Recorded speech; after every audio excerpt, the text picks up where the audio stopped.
한국어를 배우지 않으면 왕따를 당한다. 일본 ただ、 최대 柱 경제지 の一つと 니케이가 して検討 보도한 された基 충격적인 礎年金の 헤드라인입니다. 底上げ措置。 도쿄, 오사카 등 일본 주요 도시의 한국어 학원이 3년 만에 250% 폭증했고, 영어 학원 10곳 중 7곳이 한국어 강좌를 신설했습니다. 일본 청년들이 왜 갑자기 한국어에 목숨을 걸게 되었을까요? 한때 우리의 말과 글을 지우려 했던 나라에서 이제는 한국어가 성공의 열쇠가 되었습니다. 100년 전 그들이 뿌린 씨앗이 어떻게 21세기 대역전의 서막을 열었는지 함께 알아보겠습니다. 안녕하세요. 저는 마이클 브라운입니다. 캐나다 밴쿠버에서 온 33살 영어 강사죠. 지금은 일본 도쿄의 글로벌 어학원에서 수업을 하고 있습니다. 저의 이야기가 시작된 건 2년 전, 제 인생의 큰 전환점이었던 그 순간부터였어요. 브리티시 콜롬비아 대학에서 영문학 석사를 마치고 고향 밴쿠버에서 비정규직 도사로 근근히 살아가고 있었습니다. 남들은 부러워하는 선진국 캐나다에서의 삶이지만 현실은 녹록지 않았어요. 매달 집세를 걱정해야 했고 학자금 대출은 산더미처럼 쌓여갔습니다. 이렇게 살다간 40살에도 내 집 한 채 못 가질 거야. 불안감에 시달리던 어느 날이었죠. ESL 교사 온라인 포럼에서 우연히 본 한글이 제 인생을 바꿨습니다. 아시아 영어 강사 연봉 순위 2위 한국, 2위 일본, 3위 중국 제목만으로도 가슴이 뛰었어요. 클릭해서 읽어보니 더 놀라웠습니다. 한국의 영어 교사는 단순히 언어만 가르치는 사람이 아닙니다. 그들은 문화 대사이자 교육 전문가로서 존중받습니다. 월 300만 원 이상의 급여의 주거 지원, 의료보험, 왕복 항공권까지. 그러나 지원자는 명심하세요. 한국은 더 이상 자문화 뽑지 않습니다. 자격증, 경력, 교수법까지 철저히 검증합니다. 그날 밤, 저는 한국에 관한 모든 정보를 찾아봤습니다. 세계 10위권의 경제대국, 삼성, 현대, LG 같은 글로벌 기업의 본거지, 세계 최고 수준의 인터넷 속도, K-팝, K-드라마, K-영화로 세계를 사로잡은 문화 강국. 제가 알던 한국은 그저 아시아의 작은 나라였는데 알면 알수록 놀라웠습니다. 바로 이거야. 여기서 새 출발을 해야겠어. 결심했죠. 다음 날부터 서울의 상위권 어학원 5곳에 지원서를 보냈습니다. 태솔 자격증, 교육학 부전공 증명서, 2년간의 교사 경력서까지 빈틈없이 준비했어요. 그런데 현실은 냉혹했습니다.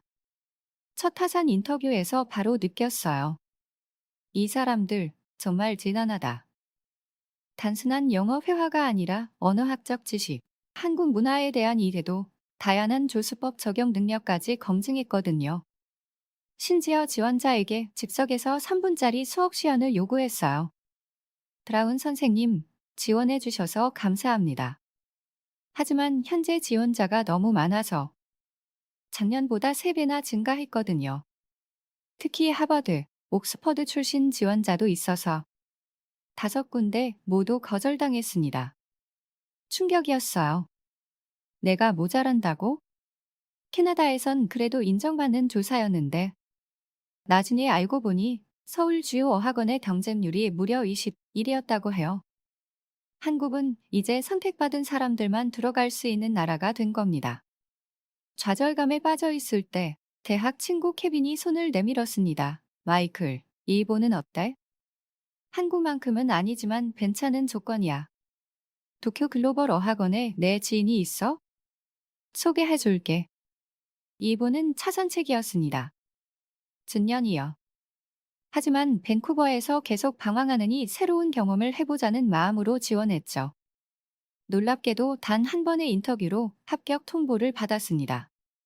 이렇게 쉽게 된다고 한국의 까다로운 선발 과정을 겪은 후라 더 의아했어요. 2023년 3월, 저는 도쿄 나리타 공항에 발을 디뎠습니다. 공항에서 도심으로 가는 전철 안, 창밖으로 흐르는 일본의 풍경을 보며 묘한 기분이 들었어요. 사실 여기가 아니라 인천공항이 있어야 하는데 그래도 긍정적으로 생각했습니다. 언젠가는 꼭 한국에 갈 거야. 더 많은 경험을 쌓고 다시 도전하자. 글로벌 어학원은 도쿄 신주쿠의 번화가에 위치한 7층짜리 현대적 건물이었습니다. 사사키 원장님이 건물을 안내해 주셨죠. 우리 학원은 각 층마다 다른 언어를 가르칩니다. 가장 인기 있는 영어부는 최선층인 7층, 중국어부는 6층, 프랑스어부는 5층, 그리고 한국어부는 4층에 있습니다. 일본 문화에서 높은 층은 명예와 위상을 상징한다고 합니다. 영어가 7층이 있다는 건 여전히 영어가 일본에서 가장 중요한 외국어임을 보여주는 것이었죠. 처음 2주는 순조롭게 흘러갔습니다.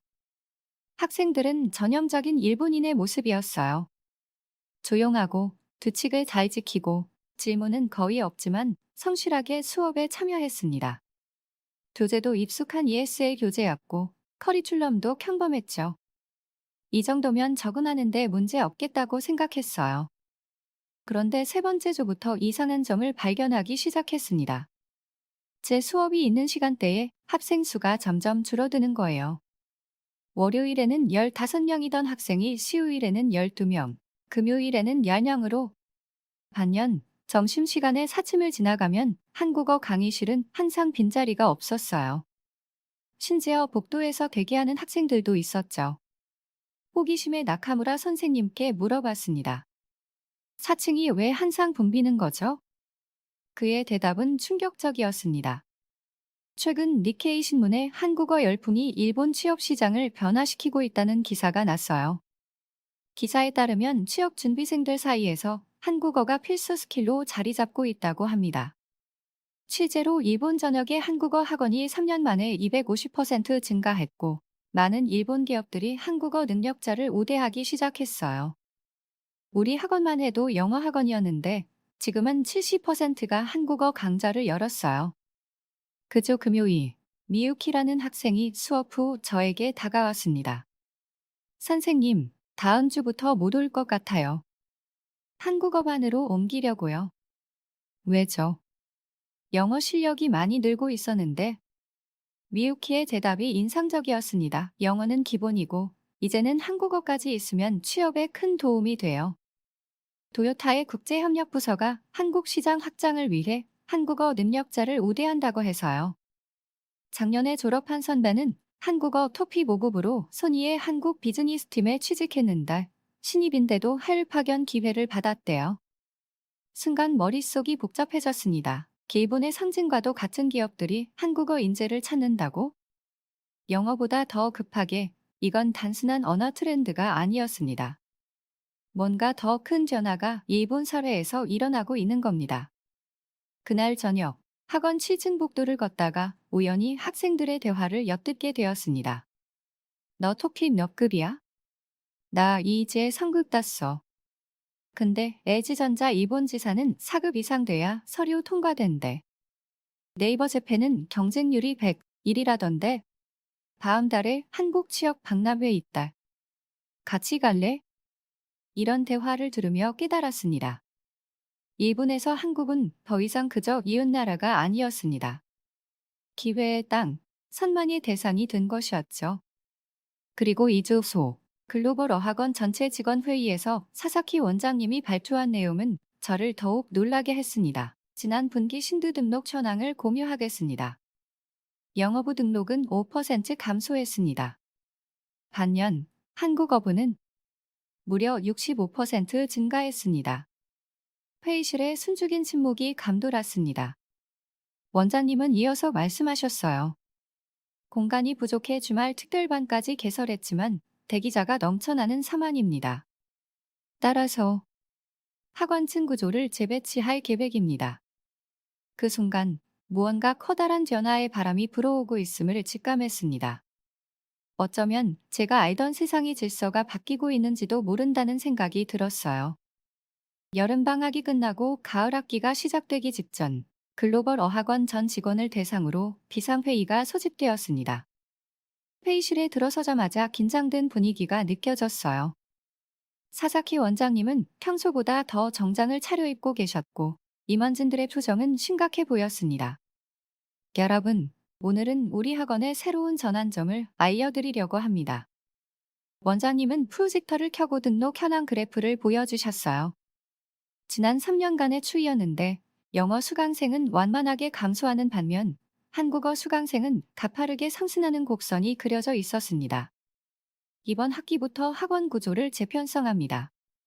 한국어부는 7층으로, 영어부는 4층으로 자리를 바꾸게 됩니다. 순간 영어부 강사들 사이에서 작은 소란이 일었습니다. 제 옆에 앉아있던 미국인 교사 라이언이 작게 중얼거렸어요. 이게 말이 돼? 우린 항상 최상층이었는데. 일본 문화에서 건물의 최상층은 단순한 공간 배치 이상의 의미를 가집니다. 그것은 중심이고 명예의 상징이죠. 지금까지 영어는 항상 그 자리를 차지해 왔습니다. 가장 중요한 외국어, 글로벌 언어로서요. 그런데 이제 그 자리를 한국어에게 내주게 된 겁니다. 원장님은 조용히 목을 가다듬더니 더 충격적인 소식을 전했습니다. 또한 새학기부터 한국어 강사를 3명 더 채용합니다. 그리고 안타깝게도 영어부 강사 2명을 감해야 할 것 같습니다. 그 순간 회의실 안의 공기가 얼어붙었어요. 영어 강사들은 서로를 실끈거리며 누가 그 대상이 될지 가늠하고 있었습니다. 가장 최근에 합류한 사람으로서 저는 분명 후보 중 하나였죠. 심장이 쿵쾅거렸습니다. 감원 대상은 다음 주 개별 연담을 통해 결정하겠습니다. 모든 영어 강사들의 수업 평가, 학생 만족도, 출석률을 종합적으로 검토할 예정입니다. 한 주 동안 영어부 교무실은 냉전 상태였습니다. 평소 친하게 지내던 동료들도 서로를 견제하기 시작했어요. 누가 더 많은 수업 자료를 준비하는지, 누가 학생들에게 더 인기가 있는지 은근히 경쟁했죠. 라이언은 갑자기 학생들에게 과자를 나눠주기 시작했고, 에밀리는 수업 시간보다 30분 일찍 출근해 열정을 어필했습니다. 저 역시 주말 내내 새로운 수업 자료를 만들었어요. 금요일, 원장님과의 개별 연담 순서가 왔습니다. 심장이 목까지 차오르는 느낌이었죠. 브라운 선생님, 결론부터 말씀드리자면 선생님은 감원 대상이 아닙니다. 안도의 한숨이 나왔어요. 하지만 원장님의 다음 말에 다시 긴장했습니다. 하지만 고급반에서 초급반으로 조정됩니다. 솔직히 말씀드리면 이제 고급 영어는 수요가 많이 줄었습니다. 대신 한국 기업에 취업하려는 초급자들이 늘고 있어서요. 결국 에밀리와 라이언이 떠나게 되었고 남은 우리는 묘한 생존자 죄책감을 느꼈습니다. 짐을 옮기는 날 7층 교무실에서 4층으로 내려가는 기분은 표현하기 어려웠어요. 마치 지국의 몰락을 경험하는 것 같았습니다. 영어 강사들은 묵묵히 짐을 챙겼고 한국어 강사들은 밝은 표정으로 올라왔죠. 더 놀라운 것은 직원들의 태도 변화였습니다. 일본인 행정 직원들이 한국어 강사들에게 보이는 태도는 확실히 달랐어요. 더 공손하고 더 세심하게 대했습니다. 마치 특별한 손님을 대하듯이요. 어느 날 점심시간 7층 카페테리아에서 식사하던 중 우연히 흥미로운 대화를 엿듣게 되었습니다. 일본인 직원 2명이 한국어 강사에게 말을 걸었어요. 이토 선생님, 혹시 한국어 개인 레슨 해주실 수 있을까요? 비용은 기꺼이 지불하겠습니다. 이토 선생님은 일본인이지만 한국 유학 경험이 있는 한국어 강사였어요. 무슨 일로 갑자기 한국어를? 저희 회사가 다음 달부터 서울지사와 교류가 잦아질 예정이에요. 부장님이 한국어 가능자를 우대한다고 하셔서요. 식사를 마치고 4층으로 내려오는 길에 한국어부의 새 모습이 눈에 들어왔습니다. 벽에는 한글 문화 포스터와 한국 지도가 걸려 있었고 복도에는 한국 관광청 제공 책자들이 가득했어요. 마치 작은 한국 무다원 같았습니다. 4층 영어부 교무실로 돌아와 불과 몇 달 전까지 광이었던 우리가 이제는 생존을 위해 서로를 견제해야 하는 상황이 된 것을 실감했습니다. 라이언이 커피를 들고 다가와 한숨을 쉬었어요. 이게 현실이야. 우리가 언제부터 이렇게 된 거지? 다음 감원 대사는 누가 될까? 저는 조용히 대답했습니다. 세상이 변하고 있나 봐. 그날 밤 집으로 돌아가는 전철 안에서 창밖을 바라보며 생각했어요. 내가 지금 무언가 중요한 전화의 한가운데 있는 걸까? 일본에서조차 한국의 위상이 이렇게 높아지고 있다면 그 한국은 얼마나 대단한 곳일까? 일본의 50대 후반으로 보이는 노신사가 제 옆자리에 앉았습니다. 우연히 그의 책을 보게 되었는데 한국식 경영의 비밀이라는 제목이었어요. 호기심에 질문을 던졌습니다. 실례합니다만 그 책에 관심이 있으신가요? 그는 약간 놀란 투정으로 고개를 들더니 미소를 지었습니다. 네, 저는 미쓰비시 중공업의 관리자입니다. 회사에서 한국의 현대중공업과 합작 프로젝트를 시작하면서 모든 관리자들에게 한국 기업 문화를 공부하라고 했어요. 흥미롭네요. 한국 기업이 특별한가요? 젊은 친구, 당신은 모르시겠지만 한국은 불과 30년 만에 일본을 여러 산업에서 추월했습니다. 특히 조선, 반도체, 스마트폰, 배터리 기술에서요. 그들의 신속한 의사결정과 혁신 능력은 솔직히 우리가 배워야 할 점이 많습니다. 그의 말투에서 일종의 부러움과 동시에 안타까움이 느껴졌습니다. 그는 계속해서 말을 이어갔어요. 물론 우리 세대 중에는 이런 변화를 인정하기 싫어하는 사람들도 있습니다. 일본이 더 우수하다는 낡은 생각에 사로잡혀 있는 사람들이요. 하지만 현실은 달라지고 있습니다. 우리 아들도 지금 한국어를 배우고 있어요. 결국 미래를 위한 선택이니까요. 노신사의 솔직한 고백이 제 마음을 울렸습니다.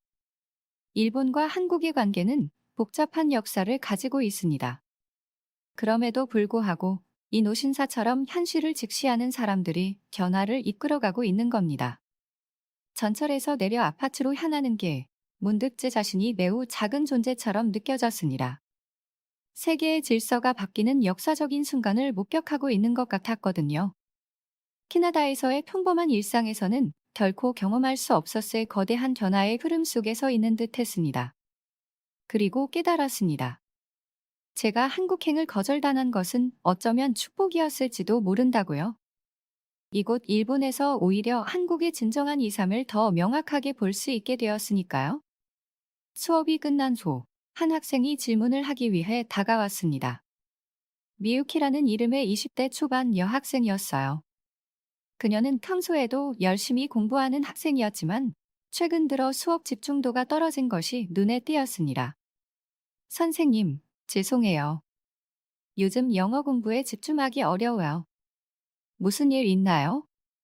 실은 한국어 공부도 같이 하고 있어서 시간이 부족해요. 그리고 사실 지금 고민이 있어요.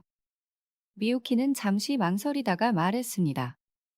아버지가 제가 한국어를 배우는 걸 반대하세요. 왜 하필 한국어냐면서요. 하지만 저는 꼭 도요타에 취직하고 싶은데 한국어 능력자를 우대한다고요. 아버지 세대는 한국에 대해 어떻게 생각하나요? 미유키가 조심스럽게 대답했습니다. 난 복잡해요. 아버지 세대는 한국보다 일본이 한산 앞서 있었다고 생각하거든요. 그런데 최근 몇 년간 삼성이 소니를, 현대가 도요타를 위협하는 걸 보면서 인정하기 싫은 것 같아요. 이 대화는 제게 큰 통찰을 주었습니다. 일본 내에서도 세대 간 인식 차이가 있었던 거죠. 젊은 세대는 현실적으로 기회를 따라가는 반면 기성세대는 과거의 자부심에 사로잡혀 있는 듯 했습니다. 다음 날 호기심의 학원 게시판을 살펴봤습니다. 놀랍게도 취업정보 코너에는 정말로 여러 일본 대기업의 채용 공고가 붙어 있었고 대부분 한국어 능력자 우대라는 문구가 있었어요. 점심시간에 직원 휴게실 TV에서는 일본 경제 뉴스가 방송 중이었습니다. 한 기업 인사 담당자가 인터뷰하는 장면이 나왔어요. 이제 글로벌 시장에서 중요한 건 영어만이 아닙니다. 특히 아시아에서는 한국과의 거래가 급증하고 있어요. 삼성, 현대, LG와의 협력이 필수적이 되었고 그들의 비즈니스 문화를 이해하는 인재가 필요합니다. 이 방송을 보는 동안 휴게실에 있던 중년의 일본인 조사 한 명이 불만스러운 투정으로 중얼거렸습니다. 말도 안 돼, 우리가 한국을 배운다니? 세상이 거꾸로 쟀군. 나카무라 선생님이 그에게 조용히 대답했어요. 시대가 변했어요. 모리타 선생님. 우리가 인정하든 안 하든 이제 한국은 많은 분야에서 일본을 앞서고 있어요. 다음 주 수업에서는 학생들에게 직접 물어보기로 했습니다. 소그룹 토론 시간에 질문했어요. 여러분은 왜 외국어를 배우나요? 특히 한국어는 어떤 목적으로 공부하는지 궁금합니다. 학생들의 대답은 다양했지만 공통점이 있었습니다. 삼성전자 일본 지사에 지원하려고요. 연봉이 더 높대요. 아버지가 무역회사를 운영하시는데 최근 한국 거래처가 급증했어요. 네이버 재팬에서 일하고 싶어요. 선배가 거기 취직했는데 근무 환경이 정말 좋다고 해요. 이런 대화를 들으며 깨달았습니다. 이들에게 한국어는 단순한 취미가 아니었어요. 생존과 성공을 위한 필수 도구였습니다. 과거 영어가 그랬던 것처럼요. 중급 영어 회화 수업 시간이었습니다. 이번 주 주제는 글로벌 기업 문화로 학생들에게 층별 프레젠테이션 과제를 내줬어요. 사쿠라, 히로시, 아카네로 구성된 팀이 한국 기업의 복지와 근무 환경을 주제로 발표했습니다. 저희가 조사한 기업은 삼성, 네이버, 카카오 세 곳입니다. 먼저 이 회사들의 복지 시스템을 담은 짧은 영상을 보여드리겠습니다. 스크린에 삼성 디지털 시티의 모습이 등장했습니다. 넓은 구내 식당에서 직원들이 무료로 식사를 하는 장면, 사내 헬스장, 카페, 경원까지 갖춘 시설이 소개되었어요. 그 다음은 네이버와 카카오의 사업 내부 모습. 개방적인 공간, 휴식 공간, 수면실, 게임돔, 그리고 정시에 퇴근하는 직원들의 모습까지 담겨 있었습니다. 발표가 진행되는 동안 도시의 분위기가 묘하게 변했어요. 학생들의 표정에는 놀라움과 부러움이 섞여 있었습니다. 점심이 무료라고? 우리 아버지는 30년간 도시락 싸가셨는데 박한해가 복지 제도를 선영했습니다. 한국 대기업의 주요 복지. 첫째, 식대와 교통비 전액 지원. 둘째, 자기개발비 지원. 셋째, 유연 근무제 및 재택근무 옵션. 마지막으로 근무 시간에 대해 말씀드리겠습니다. 한국은 주 신두시간 근무제를 시행하고 있으며 많은 기업들이 정시 퇴근 문화를 정착시키고 있습니다. 한 학생이 손을 들었습니다. 정말로 정시에 퇴근해도 괜찮나요? 선사의 눈치를 보지 않나요? 키로시가 대답했습니다. 저희가 조사한 바에 따르면 대체로 정시 퇴근이 자연스러운 문화라고 합니다. 오히려 불필요한 야근을 비효율적으로 본대요. 이 대답의 교실은 잠시 정적에 빠졌습니다. 일본 기업 문화에서는 상상하기 어려운 개념이었으니까요. 발표가 끝나고 질의응답 시간이 이어졌습니다. 평소 조용하던 학생들도 이번에는 적극적으로 질문을 던졌어요. 그런 기업에 취직하려면 어떤 자격이 필요한가요? 한국어 능력 외에도 필요한 스킬이 있나요? 수업이 끝난 후에도 학생들은 조실을 떠나지 않고 발표팀 주변에 모여 더 많은 질문을 던졌습니다. 아카니가 저에게 다가왔어요. 선생님, 사실 이번 발표를 준비하면서 저도 한국 기업에 관심이 생겼어요. 푸픽 시험 준비를 시작할 계획이에요. 이런 회사가 정말 존재한다니? 우리는 왜 매일 야근하면서 사는 걸까요? 제 사촌은 도쿄에서 7년째 일하는데 아직도 비정규직이에요. 한국은 정규직 비율이 더 높다던데 어느 토요일 오후 도쿄의 서점에서 책을 구경하던 중이었습니다. 최근 한국에 대한 관심이 커지면서 자연스럽게 한국 역사에 관한 책들을 찾아보게 되었어요. 한일 관계의 역사라는 섹션에서 한 책이 제 시선을 사로잡았습니다. 표지에는 오래된 사진 한 장이 있었어요. 일제강점기 시절 한국 학교에서 일본어를 강제로 배우는 학생들의 모습이었습니다. 책을 펼쳐보니 충격적인 내용들이 눈에 들어왔어요. 1910년부터 1945년까지 일본의 한국 식민 통치 기간 동안 한국어 사용이 금지되고 일본어 교육이 강제되었다는 내용이었습니다. 학교에서는 일본어만 사용해야 했고 한국어로 말하다 적발되면 벌을 받았다고 했어요. 책을 덮으며 깊은 생각에 잠겼습니다. 100년 전 일본은 한국의 언어를 지우려 했습니다. 그리고 지금 2023년 일본에서는 젊은이들이 앞다투어 한국어를 배우고 있었어요. 이 얼마나 아이러니한 역사의 반전인가 싶었습니다. 그날 밤 아파트로 돌아와 생각에 잠겼습니다. 오늘 목격한 일본 학생들의 반응은 단순한 호기심을 넘어선 것이었어요. 그것은 일종의 충격이었습니다. 이웃나라가 자신들보다 더 나은 근무 환경과 삶의 질을 제공하고 있다는 사실에 대한 충격이었죠. 창문 너머로 도쿄의 밤 풍경을 바라보며 생각했어요. 과연 세상이 어떻게 변해가고 있는 걸까? 그 순간 처음으로 제 마음속에 한국에 대한 진정한 동경이 피어났습니다. 단순히 더 나은 직장을 위해서가 아니라 더 나은 삶을 위해 한국을 바라보게 된 것이죠. 토요일 아침 일찍 일어나 커피를 마시며 창밖을 바라봤습니다. 도쿄의 가을은 쌀쌀했지만 햇살은 따스했어요. 평소라면 주말 아침에 여유를 즐겼겠지만 오늘은 마음이 어딘가 분주했습니다.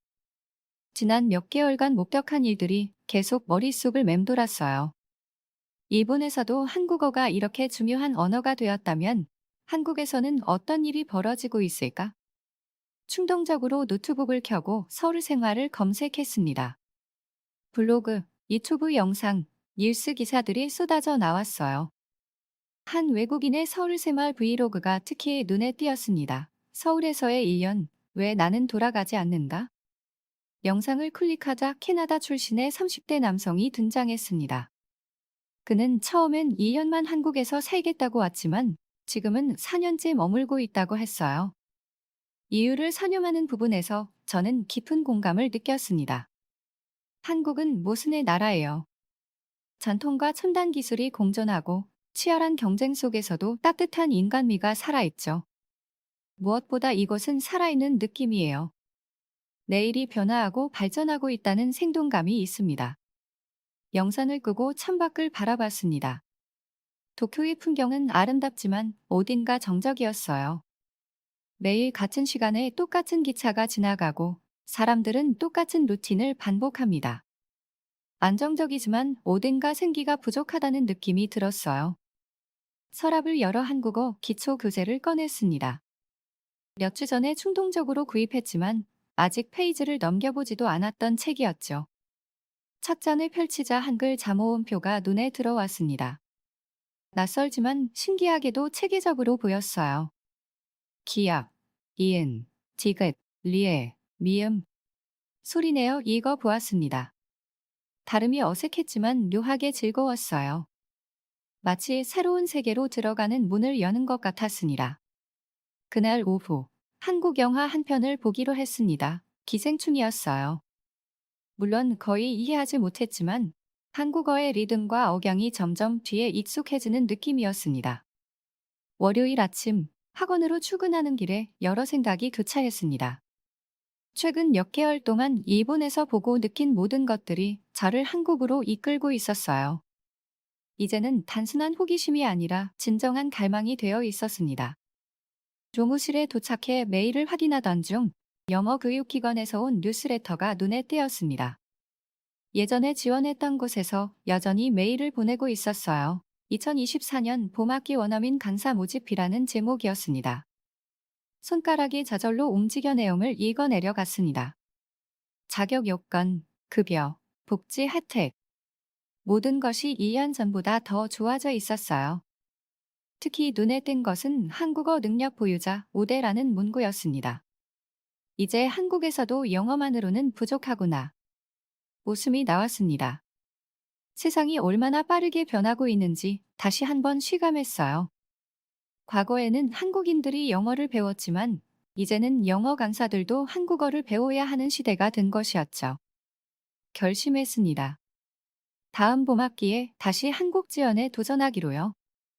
하지만 이번에는 준비를 더 철저히 하기로 했습니다. 한국어 기초부터 차근차근 배우면서 교수법도 더 연구하기로 했어요. 수업을 마치고 돌아오는 길, 한 학생이 다가와 물었습니다. 선생님, 한국에 가보신 적 있으세요? 아니, 아직이요. 하지만 언젠가는 꼭 가보고 싶어요. 자도요. 졸업하면 한국으로 유학 갈 계획이에요. 그 학생이 말해서 자신감과 기대감이 느껴졌습니다. 그리고 그 순간 저도 같은 감정을 느꼈어요. 한국에 대한 막연한 동경이 이제는 구체적인 목표로 변해가고 있었습니다. 집으로 돌아와 한국어 교재를 다시 펼쳤습니다. 오늘부터 진지하게 공부해보자고 다짐했어요. 첫 장의 인사말을 소리내어 읽었습니다. 안녕하세요. 저는 마이클입니다. 서툴지만 이것이 새로운 시작이라는 느낌이 들었습니다. 창밖으로 보이는 도쿄의 밤하늘 아래 저는 조용히 미래를 그려보았어요. 서울의 거리를 걷고 한국어로 대화하고 새로운 삶을 시작하는 제 모습을. 그로부터 1년 6개월이 지났습니다. 매일 아침 출근길에 한국어 팟캐스트를 듣고 매주 2번 온라인 한국어 수업을 들었어요. 퇴근 후에는 한국 드라마를 자막 없이 보는 연습도 했습니다. 그 결과 토픽 2급 시험에 합격할 수 있었어요. 그리고 마침내 기다리던 답장이 왔습니다. 서울의 한 영어 학원에서 온 메일이었어요. 브라운 선생님, 뒤하의 지원서를 검토한 결과 연접을 제안해 드리고자 합니다. 파상 면접은 예상대로 까다로웠습니다. 하지만 이번엔 달랐어요. 면접관이 물었습니다. 한국에서 일하고 싶은 특별한 이유가 있으신가요? 저는 준비한 짧은 한국어 인사로 시작했습니다. 안녕하세요. 저는 마이클 브라운입니다. 한국에서 일하고 싶습니다. 그리고 영어로 계속했습니다. 한국은 혁신과 전통이 공존하는 나라로 알고 있습니다. 제가 가르치는 것처럼 저도 배우고 성장하고 싶습니다. 일주일 후 합격 통지를 받았습니다. 2024년 9월부터 서울에서 새 출발을 하게 된 것이었죠. 학원에 사직서를 제출하자 사사키 원장님은 놀라워 하면서도 이해해 주셨습니다. 브라운 선생님, 정말 아쉽지만 축하드립니다. 요즘 우리 일본인 조사들도 한국으로 많이 떠나고 있어요. 그곳에서 많이 배우고 오세요. 마지막 수업날 학생들이 작별 파티를 열어주었습니다. 미유키가 다가와 말했어요. 선생님, 제 아버지도 이제 제가 한국어 배우는 걸 인정해 주셨어요. 오히려 자기도 조금 배워보겠다고 하셨어요. 그리고 질문했습니다. 선생님, 정말 한국이 일본보다 더 좋은가요? 제가 대답했습니다. 더 좋고 나쁨의 문제가 아니라 다름의 문제예요. 중요한 건 변화를 두려워하지 않는 거죠. 한국은 지금 빠르게 변화하고 있고 저는 그 변화의 일부가 되고 싶어요. 떠나기 전날 밤, 도쿄 타워가 보이는 작은 술집에서 마지막 술을 마셨습니다. 옆자리의 중년 일본인과 대화를 나누게 되었어요. 한국으로 간다고요? 젊은이들 사이에서 유행이죠. 단순한 유행이 아니라고 생각합니다. 새로운 가능성을 찾아가는 움직임이에요. 그는 잠시 생각에 잠기더니 말했습니다. 알고 있나요? 과거에 우리가 한국에 많은 상처를 주었죠. 하지만 이제는 그들에게서 배울 점이 많습니다. 미래는 밝아 보입니다. 인천공항으로 향하는 비행기에 오르며 이제야 제가 처음부터 가고 싶었던 곳으로 간다는 생각에 가슴이 벅차올랐습니다. 일본에서의 1년은 결코 헛된 시간이 아니었어요. 오히려 그곳에서 한국의 진정한 가치를 발견할 수 있었으니까요. 한국어 노트에 적은 마지막 문장을 바라보며 미소 지었습니다. 한국어는 이제 선택이 아니라 기회의 언어입니다. 100년 전 한글을 말살하려 했던 나라에서 지금은 한국어가 미래의 열쇠가 되었습니다. 우리가 만든 K컬처와 K테크놀로지의 힘이 역사의 물줄기를 바꾼 것이죠. 일본인들이 앞다투어 배우는 한국어, 이것은 우리가 이룬 진정한 승리입니다. 아무런 무기 없이 오직 우리의 언어와 문화만으로 이룬 승리. 앞으로도 세계 속에서 더 빛날 우리 대한민국의 이야기 함께 지켜봐 주세요. 이야기가 재미있었다면 구독과 좋아요, 알림 설정으로 다음 이야기도 놓치지 마세요. 다음 영상을 클릭하시면 더 많은 해외 반응 사연을 이어서 보실 수 있습니다.